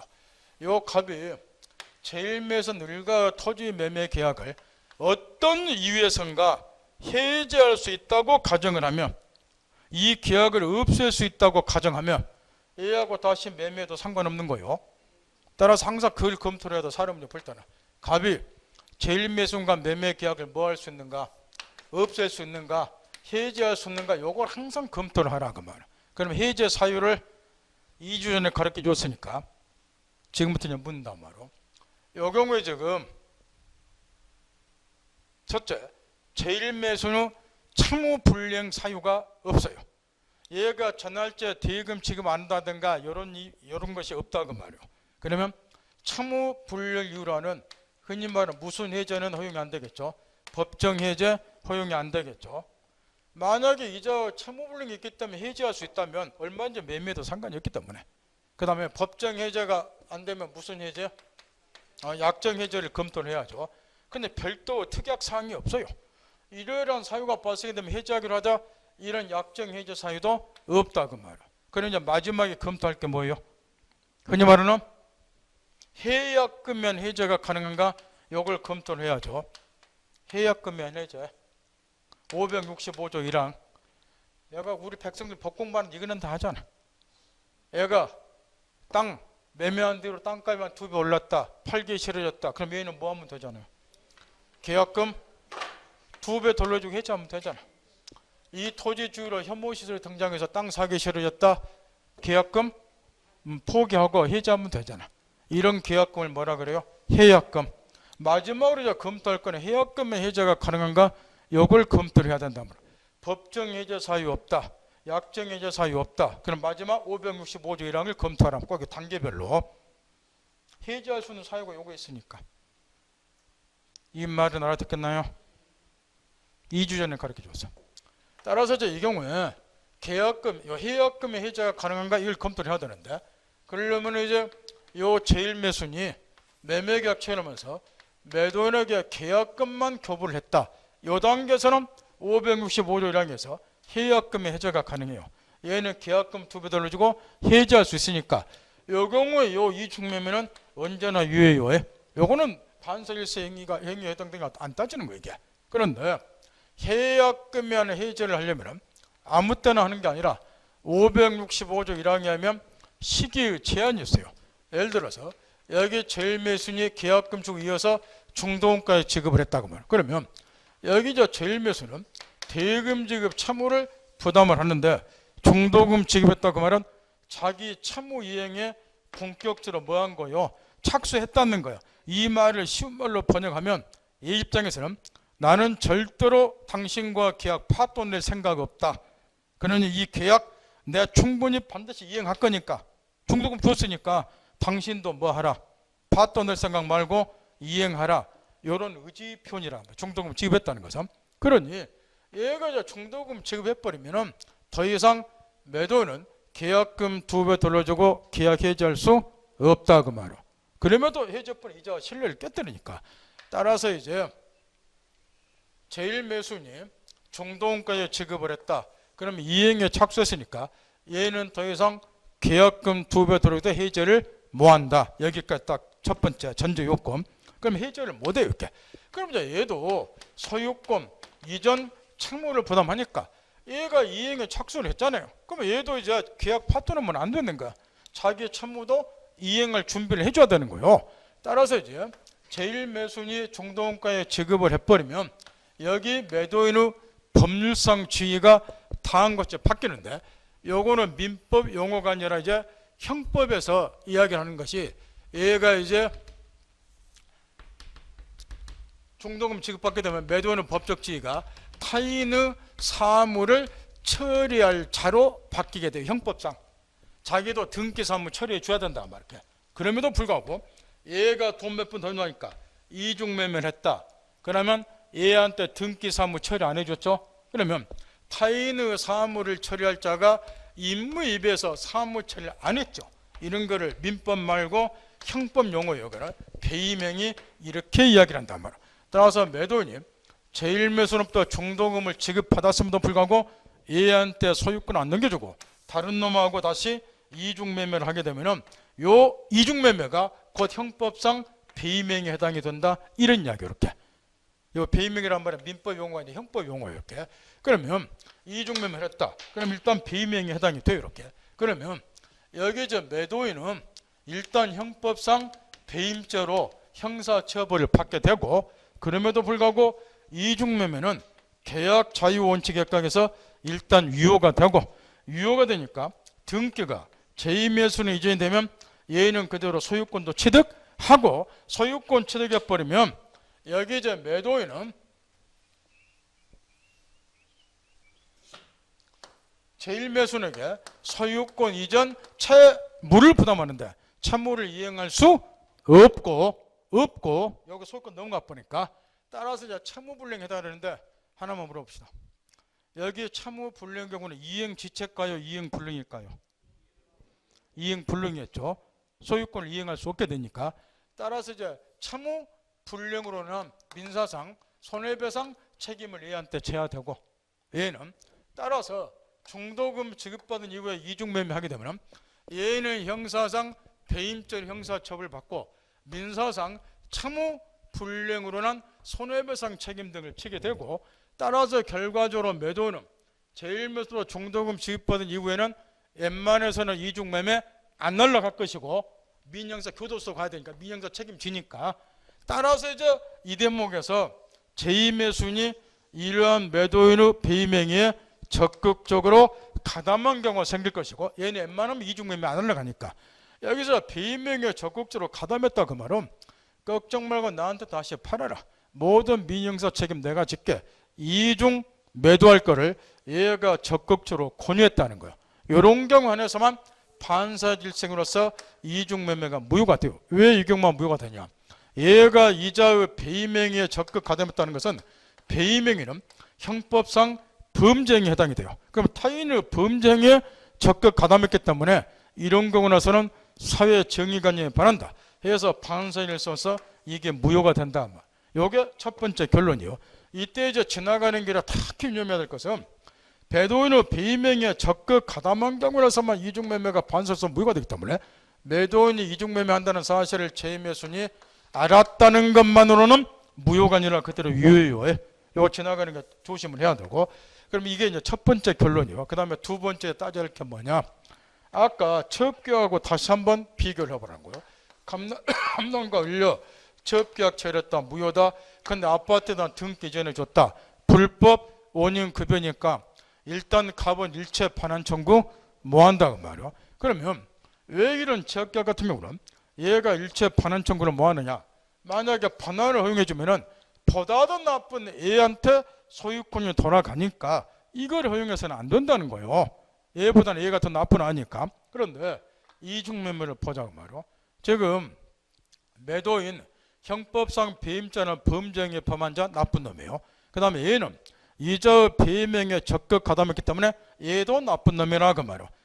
얘도 형법상 배임죄의 공범으로 같이 형사처벌을 받아요. 나쁜 새끼라고 말이야. 근데 그럼에도 불구하고 얘 둘만 있다고 가정을 하면 첩계약 논리하고 똑같이 논리가 전개될 거란 말이야. 이것도 불법 등기 주는 것은 불법 원인 급여가 돼요. 그러면 얘도 나쁘고 얘도 나쁘지만 소유권은 얘한테 있다. 땡 하고 끝내버리는데 그러면 시험에 낼 게 없어. 근데 상식으로 판단해 보라고. 여기 첩계약과 달리 여기 이중매매는 나쁜 새끼 제일 매수는 보세요. 얘 어찌해야 돼요? 얘는 보호를 해줘야 된다 그 말이야. 학교 후문 가서 초등학생한테 물어봐도 이런 게 들어놓고 누가 보호가 돼야 돼? 그럼 다 얘를 꼽아요. 나쁜 새끼니까. 따라서 이제 이중매매의 경우는 보호 대상이 있는 대상들은 제일 매수는 있다는 점에서 논리전개를 달려야 된단 말이야. 얘를 보호를 해줘야지 사회 정의가 실현된다 그 말이야. 두 놈만 있으면은 적게하고 똑같이 정리해버리면 되고, 문제는 그러면 얘한테 소유권을 인정해 줘야지 사회 정의가 실현이 된다는 소리인데, 그러면 얘한테 소유권을 인정하려면 방법이 딱 하나가 있어요. 이자 등기를 일단 말소를 시켜야 돼. 넘어갔던 소유권 뒤에 찾아와야 되니까 요 등기를 말소시킨 다음에 소유권을 매도인한테 컴백시키고, 그 다음에 이제 매매는 위헌이니까 얘가 이전 등기 청구서 등기 전 받으면 얘가 소유권 제도가 논리적인 이렇게 될 거란 말이야. 따라서 두 번째로 집중 묻는 것이 제2매수는 등기를 그럼 어떻게 말소시킬 것인가, 요거를 이제 집중 물어보는데요. 일단은 여기 제1매수인은 현재 소유자가 아니기 때문에 얘는 제2매수인에게 직접 말소 등기 청구는 뭐 한다는 거예요. 현재 소유자가 아닌 사람이 나무 소유권 등기를 말소시키는 건 있을 수가 없다는 거죠. 그러면 매도인이 제2매수인에게 말소 등기 청구는 못 하는가? 이것도 일단 안 돼요. 안 되는 이유는 둘은 불법 원인 급여에 해당되니까 갑에 대해서는 얘한테 소유권이 있는 거예요. 그러면 결과적으로 얘는 소유자가 아니니까 얘 사이 관계는 불법원인 급여니까 일체 말소 등기 청구 못 한다. 그러면 아까 적격하고 결론이 똑같아져 버려. 얘가 소유자가 되고 얘는 보호가 안 되고, 여기에서 우리 대법원에서 딜레마에 빠진 거예요. 목표는 정해졌어. 얘를 보호를 해줘야 사회정의가 실현된다. 그러면 등기 말소시킨다. 그럼 말소시키는 방법이 마땅히 없다는 거예요. 지나가는 길 하나만 본단 말이에요. 이 경우에 이 갑은 얘를 상대로 말소 등기 청구 못 한다고 그랬죠. 소유자가 아니기 때문에. 그러면 진정명의 회복을 원인으로 이전 등기 청구는 가능한가요? 그것도 안 된다 그 말이에요. 얘는 현재 소유자가 아니기 때문에 그것도 안 되는 거이고. 해서 우리 대법원에서 딜레마에 빠졌는데 83년 그래서 이 판례가 시험에 쏟아져 나온단 말이에요. 4월 26일 날 이런 판결 하나 내놨단 말이에요. 현재 제1매수는 소유자가 아니기 때문에 자기가 직접 제2매수에게 말소 등기 청구는 못 한다. 판례도 이건 딱 전제를 해요. 대신 매도인이 제2매수인에 대해서 갖는 말소 등기 청구권을 제1매수인이 매도인을 뭐해서 대의해서 얘한테 행사하라 그 말이에요. 대의 행사하니까 나한테 직접 등기 넘겨달라는 소리가 아니고 얘가 얘를 대신해서 당신 빨로 등기 마소시켜라. 얘를 대위해서 마소등기 청구하는 거야. 그럼 등기는 이렇게 회복이 되겠죠. 그런 다음에 이전 등기 청구해서 등기 이전 받아가세요. 이 이야기야. 이 말 듣겠나요? 그런데 이 판례가 시험에 쏟아진 이유를 옛날에 내가 가르쳐 줬는데 이 판례가 얼른 보면은 모순점이 하나 있다는 거예요. 그게 뭐냐 그러면 이 판례가 논리가 맞으려면 매도인이 제2매수인에게 마소등기 조건을 가지고 있어야 되는 거예요. 그래야지 그 권리를 이자가 이자를 대위에 생산한다 이런 논리가 성립이 됐겠지만 두 사람 사이는 불법원이 급여이기 때문에 얘는 얘한테 원래 마소등기 조건이 없어요. 가지고 있지도 아니하는 권리를 어떻게 얘가 얘를 대위에 생산합니까? 요게 이 판례의 모순점이고 이에 대해서 학자들이 일견 수긍을 해요. 그래서 이제 이거를 이 모순점을 어떻게 해결할 것인가 해서 학자들이 이거 하나만 놓고도 논문을 수십 편 썼는데 그게 여러분 시험하고는 해당이 없으니까 종교사 수준에서는 이렇게 생각을 하자는 거야. 지금 이 경우에 얘가 얘한테 마소등기 청구를 한다고 한번 가정해보자 그러면 그럼 일단은 등기 얘한테 회복하죠. 소유권도 얘한테 돌아가겠죠. 그러면 만약에 소유권이 돌아왔을 때 이 나쁜 놈한테 소유권이 확정적으로 기속이 된다고 가정하면 아마 처계약처럼 해결했을 거예요. 일체 얘한테 소유권이 복귀 안 하도록 했을 건데 돌아오면 그 소유권이 얘한테 확정이 기속된 게 아니고 누구한테 넘어가요? 얘한테 넘어가잖아. 그러니까 얘는 청과장 노릇만 한다 그 말이야. 소유권이 확정 기속되는 게 아니고 그러면 소유권이 확정적으로 기속되는 게 아니고 다른 사람에게 이전해 주기 위한 수단으로 소유권이 회복되는 경우는 746조 적용을 시키지 말자는 거예요. 판례가. 그러면 일단 마소등기 청구 갖는 것으로 보자는 거예요. 그래야지 얘가 그걸 대의 행사하니까. 다만 얘는 문제 지문 골 때 잘 골라야 돼요. 얘는 얘한테 직접 마소등기 청구는 안 되는 거예요. 실제로 마소등기 청구는 없기 때문에 그것만 조심하라면. 그 다음에 또 이중매매 나오면 집중적으로 시험에서 물어보는 판례가 요거예요. 지금 이중매매가 반선에서 무효가 됐어요. 등기는 얘한테 넘어가 있고 그 등기를 가져왔다 보니까 제2매수인이 다시 제3자에게 양도를 했다. 요거는 이중매매에서 4년마다 못 걷는데 얘가 특히 선인 경우에 보호가 되는가? 일제 보호 안 돼요. 이거를 이제 흔히 유식원편을 빌려서 이중매매가 반선에서 무효인 경우는 이 무효는 무슨 무효다?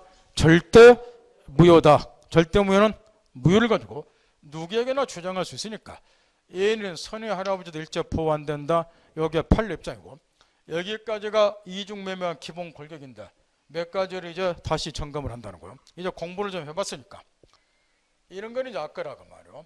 먼저 이중매매 법리관계한 이런 내용인데 방금 제가 예를 들어준 것은 제1의 행위도 매매고 두 번째 행위도 매매라고 예를 들어줬죠. 이게 꼭 매매일 필요가 없어요. 제1의 행위가 매매가 아닌 경우도 이중매매 법리가 적용이 되는데 그죠? 우리가 배운 거 하나 예를 들어보세요. 시험에 잘 나오는 걸로 시오치되게 나오죠? 시오치되게 나오잖아. 공부를 참 많이 안 했어요. 겁나게 안 했어 지금. 그러니까 공부 처음 하는 사람 기죽지 마세요. 뭐 앞에 배우나 안 배우나 똑같잖아 모르기는. 뭐 앞에 배워가지고 뭘 알고 뭐 해야지 의미가 있는 거지. 뭐를 뭐 지금 처음 한 사람은 다를 게 뭐가 있어 똑같지 뭐. 갑이 토지 소유자. 얘가 소유자인 것처럼 20년 이상 점유를 했다. 그럼 얘가 등기함으로써 소유권을 시효체득 하죠. 그런데 등기 이전 받기 전에 얘가 토지를 제3자에게 양도를 했다. 그러면 시효 완성 후에 양도된 경우는 얘한테 시효체득 규정을 못하니 매매는 위호가 얘가 소유권 취득하죠. 대신 이제 얘는 얘한테 불법행위로 인한 손해배상 청구를 하는가를 따져야 되는데 그러려면 얘한테 귀책사유가 있어야죠. 따라서 시효 완성의 사실을 알고서 처분한 경우는 귀책사유가 있으니까 불법행위로 인한 손해배상 청구는 얘한테 가죠. 그러나 소유권은 취득 못하고 그럼에도 불구하고 얘가 이자 불법행위에 뭐한 경우는 적극 가담한 사실이 있으면은 요 매매는 지금 가르친 이중매매 법률상 무효가 되죠. 요 경우는 얘가 시효취득이 가능하고 근데 두 사람 사이에 매매 없잖아. 시효취득이잖아. 이처럼 제1의 행위가 매매가 아닌 경우 시효취득의 경우도 이중매매 법리가 유효 적용된다. 점검 딱 하고 다시 42페이지로 43페이지로 돌려서 동그라미 1번 판례 보세요. 요거는 반대요. 제2의 행위가 매매일 필요도 없다는 거. 동그라미 1번 판례는 동그라미 1번 판례. 방금은 제1의 행위가 매매일 필요 없다. 거기에 43페이지 1번 판례는 제2의 행위도 매매일 필요 없다. 43페이지요. 좀 찾읍시다 빨리. 아 참. 43페이지 동그라미 1번. 아까 이중매매 가르쳐 준 거 찾나요? 그 제2의 행위도 매매일 필요 없다. 그 판례요. 두 번째 행위가 매매가 아니라 증여잖아. 확인했나요? 그 다음 밑에 8번. 다른 거는 웬만한 거 다 맞추는데 밑에 8번 판례가 우리 시험에 나와서 맞힌 사람 드물었으니까 그거 조심하라. 8번의 경우. 이 판례는 지금 이 스토리인데 다 7번 보세요. 요거는 지금 이 스토리인데 이 갑이 먼저 토지에 대해서 을하고 매매를 딱 한 거 이렇게 갑이. 그 다음 등기 이전은 안 해줬어요. 이 상태에서 갑이 사망을 한 거예요. 이렇게 사망. 자 아버지라 치고 해서 A란 놈이 자식놈 상속인인데 자식놈은 아버지가 지금 등기 그대로 가지고 있어요. 매매했다는 사실을 모르고 있는 거예요. 매매는 했는데 등기전 안 해줬기 때문에 땅은 아버지 거잖아. 상속이 됐어. 상속인한테. 내용 파겠죠? 근데 얘는 이제 아버지가 매매했다는 사실을 모르고 있었는데 이 병이란 애는 알고 있었어요. 얘네 아버지가 얘하고 매매했다는 사실을. 근데 얘는 상속인은 모르고 있고 근데 얘가 이제 뭐 한 거죠? 이 상속인을 기망을 해서 이중매매를 한 거예요. 지금 내용 파겠나요? 이 제2매수하고 이런 경우는 매도인이 지금 원래는 갑, 그 다음에 지금 이중매매하는 상속인 A잖아. 매도인이 동일인 아니잖아. 이름에도 불구하고 이 경우도 이중매매 법리가 적용되는가? 요걸 묻는 판례요. 매도인이 굳이 동일일 필요 없다는 거예요. 비상속인, 상속인 그래도 이중매매 법리가 입주 적용된다. 요 판례요. 그 동그라미 8번 판례는. 뭔 말겠나요? 따라 이 경우도 반사질서서 이게 뭐로 돌아간다? 무효다 그 이야기요. 점검 다시 하라는 거예요. 지금 집중해서 듣고는 있죠? 제가 말하는 거. 실력을 늘려두니까 이중매매 알지도 못하면서 몇 개 외워가지고 이중매매 내 아는 거다고 집중력 상실해버려. 그러면 안 된다고 말이야. 내가 여러분 눈 다 보고 있으니까. 동그라미 1번 판례의 의미가 뭐라고요? 거기서 제2의 행위가 매매일 필요 없다 그 이야기야. 그 증여로 되어 있잖아. 동그라미 8번의 의미가 뭐라고요? 매도인이 동일인일 필요도 없다. 판례 의미 깨우쳤나요? 그러다 이중매매 법리가 똑같이 적용돼. 하나 둘 셋 보고 뒤로 넘겨서 거기 저 104조 49페이지 요거는 아주 쉬워요. 눈으로 그 조문을 순식간에 읽어보세요. 당사자 공박 경솔 또는 무교문을 해서 현저하게 공개하는 법률 무효다. 줄여서 불공정한 법률 무효다 이야기인데 이것도 마찬가지고 지금 103조를 지금까지 우리가 쭉 살펴봤는데 103조 밑에 바로 104조를 뒀다가 말이야. 압축시켜서 불공정한 법률은 무효다. 이거는 이제 가장 쉬운 거예요. 내용은 예를 들어서 이런 거니까. 그래서 갑이 건물 한 채를 가지고 있는데 이 건물이 시가 한 2억 정도 나가더라. 근데 이자가 이제 현재 몹시 공박 공고한 상태에 놓여 있다. 그걸 얘가 기회는 이때도 악용을 해서 2억짜리 건물에 대해서 단돈 6천만 원에 매매를 했다.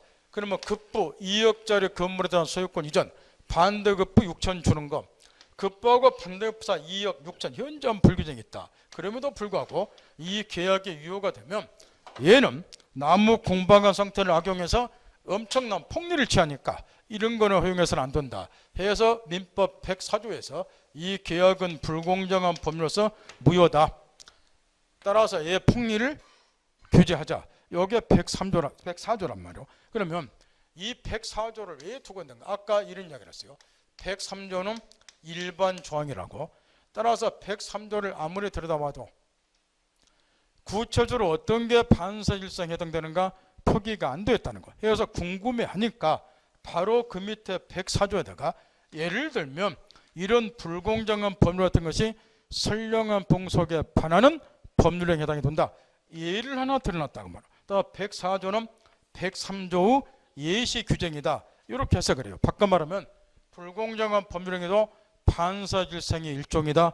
그 이야기예요. 그럼 이게는 구체적으로 뭘 의미하냐 그러면 방금 여기 이야기한 것처럼 104조에서 불공정한 법률로서 무효가 되려면 이런 요건을 기본적으로 갖춰야 돼요. 그런데 이런 요건을 갖추지 못한 경우에는 몇 조에서 무효가 될 수는 있다는 거예요. 104조 요건을 못 갖췄더라도 103조에서 무효가 될 수도 있으니까 거기 의논에서 동그라미 2번 요거 정리 딱 하고 동그라미 2번을 그런 다음에 이제 객관적으로 급박한데 현저한 불균이 있어야 된다. 이때 시험 관련해서는 동그라미 2번 증여와 같은 대가적 출연이 없는 무상행위나 시험에 쏟아 나와요. 증여와 같은 무상계약 그 다음에 경매의 경우 이런 경우는 104조가 적용될 여지가 없다는 거예요. 왜 그러냐 그러면 지금 방금 본 것처럼 매매 같은 것은 유상계약이죠. 양자 모두 대가적 의미의 재산 출을 하니까 이런 유상계약은 저번에 계약법에서 가르쳐줬다시피 이 재산 출연이 대가적 의미가 있어야 되는 거예요. 급부하고 반대급 사이에 대가관계 유지가 돼야 된단 말이에요. 근데 이걸 증여로 바꿔버리면 얘만 재산 출연을 하잖아요.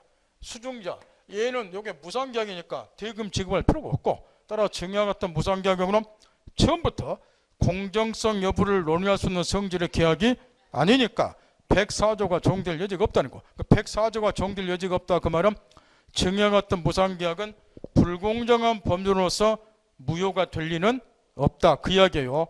그다음 경매 경우도 마찬가지고 경매도 자꾸 유찰이 되면 시가 1억짜리 뭐 단돈 한 2, 3천만 원 낙찰받을 수도 있고 그럼에도 불구하고 이거는 적법 절차에 따라 정해지기 때문에 불공정한 법률이 성립될 여지가 없다는 거예요.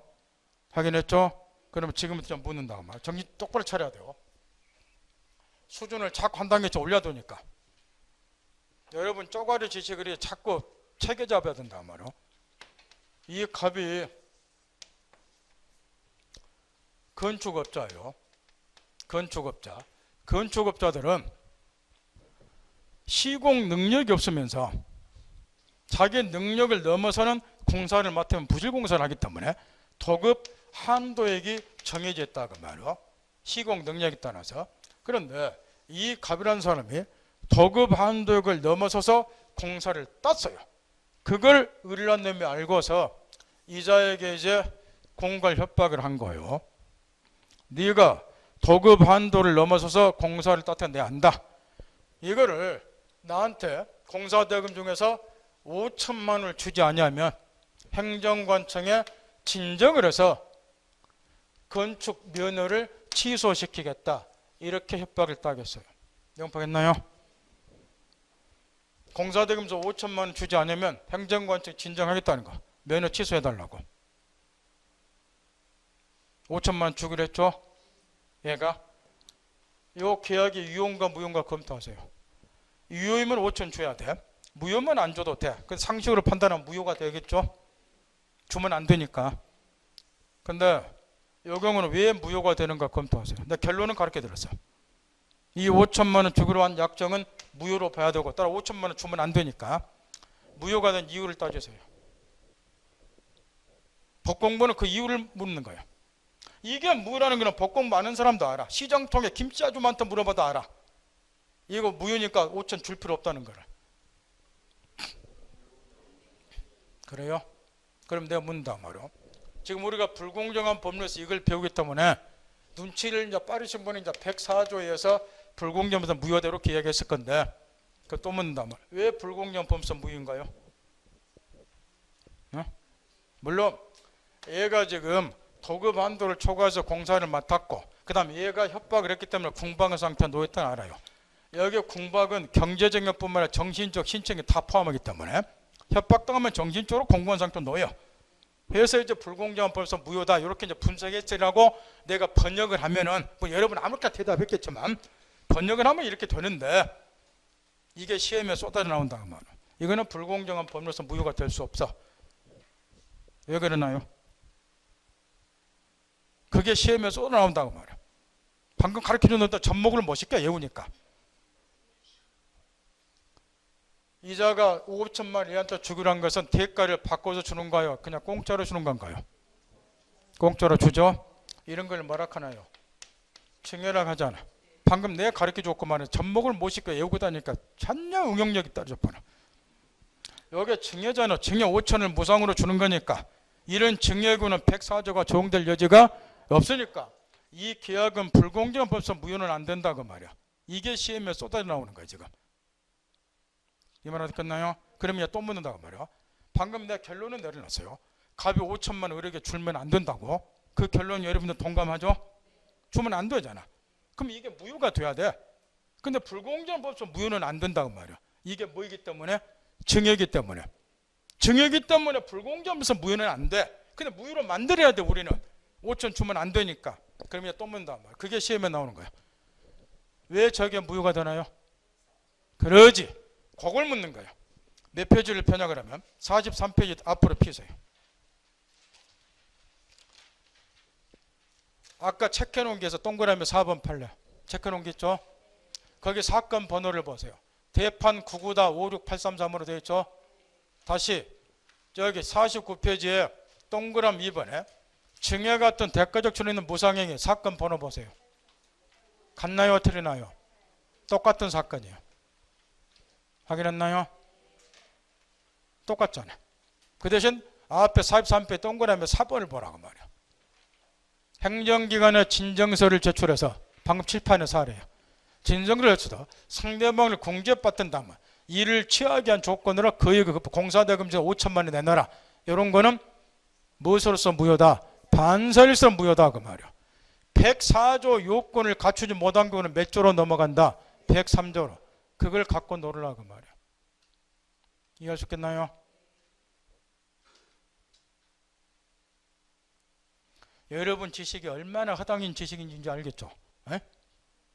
얼마나 여러분이 암기식으로 공부했고 허당인가를 이제 깨우쳤을 거예요. 이런 걸. 따라서 49페이지 의논에 동그라미 2번하고 104조 요건을 갖춘 보다는 103조에서 무효가 된단 말이야. 거기에 객관적으로 동그라미 증여 경우 시험에 쏘나오니까 그 판례하고 다시 앞으로 돌려서 43페이지 동그라미 4번 판례하고 관련성을 갖고 놀으라고 말이야. 사례가 나왔을 때 안 틀려야 되니까. 이해할 수 있겠나요?